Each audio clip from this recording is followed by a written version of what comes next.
नमस्कार, देशोन्नतीमध्ये मी स्वप्नील दुधारे आपलं स्वागत करतो।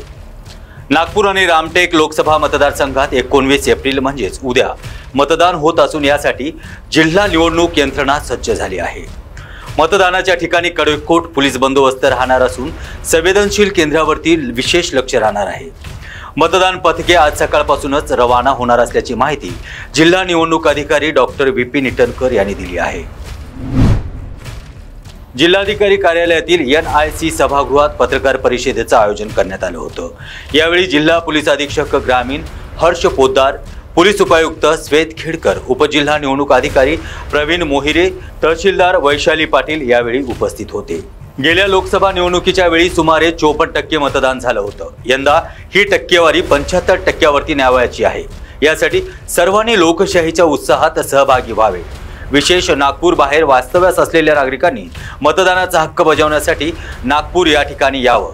मतदान शपथ, marathon booth awareness group, society connect अशा मतदार जनजागृतीपर कार्यक्रमाचं आयोजन देखील या ठिकाणी करण्यात आलं। सर्वांनी लोकशाहीच्या या उत्साहात सहभागी जरूर व्हावे असं जिल्हा निवडणूक अधिकारी डॉक्टर इटनकर यांनी सांगितलं।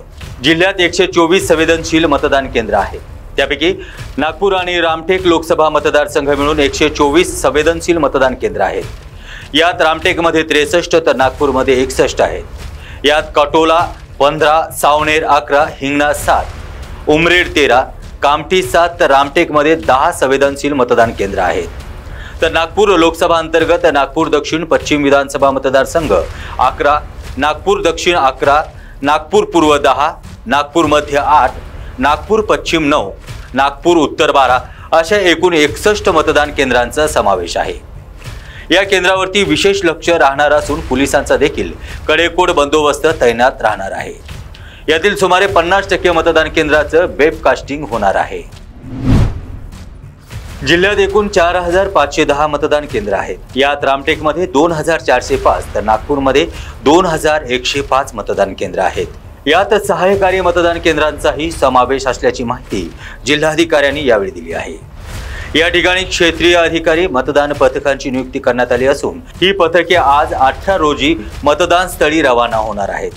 मतदान पथकांसोबत प्राथमिक वैद्यकीय किट, ग्लुकोज असणार आहे। आशा सेविका, अंगणवाडी सेविका यांची यासाठी मदत घेतली जाणार आहे। दोन्ही लोकसभा मतदारसंघ मिळून 12 महिला मतदान केंद्र देखील या ठिकाणी असणार आहेत।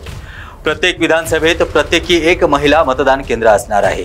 नागपूर लोकसभेसाठी 321 पोलीस अधिकारी, 4250 पोलीस कर्मचारी आणि 1800 होमगार्ड्स यांच्यासह केंद्रीय राखीव पोलीस दलांच्या तुकड्या तैनात असणार आहेत। रामटेकसाठी 151 अधिकारी, 2676 कर्मचारी, 1534 होमगार्ड आणि 3 केंद्रीय पथक असणार आहेत। संवेदनशील केंद्रामध्ये अधिकचे पोलीस मनुष्यबळ देखील असणार आहे। सी व्हिजिल या ॲपवरती 64 तक्रारांची नोंद करण्यात आली आहे। यात 20 तक्रारींमध्ये तथ्य आढळून आलं नाही तर 44 तक्रारीचं निरासन करण्यात आलं आहे। देवलापार येथे आदिवासी मतदान केंद्र असणार आहे। मतदान केंद्र सुरू होताच सुरुवातीच्या मतदारांचं पारंपरिक आदिवासी पद्धतीने स्वागत करण्यात येणार आहे। यासोबत दिव्यांग, युवा अशी विशेष मतदान केंद्र देखील असणार आहेत। दिव्यांगासाठी व्हीलचेअरची व्यवस्था देखील या ठिकाणी करण्यात येणार आहे। याचबरोबर काही मतदान केंद्रांवरती प्रायोगिक तत्वावरती मतदान केंद्रावर टोकन पद्धतीचा अवलंब देखील करण्यात येणार आहे। याबरोबरच उद्या होणाऱ्या मतदानाचा आढावा देखील देशोन्नतीच्या माध्यमातून आपण घेणार आहोत। तर पाहत राहा देशोन्नती न्यूज।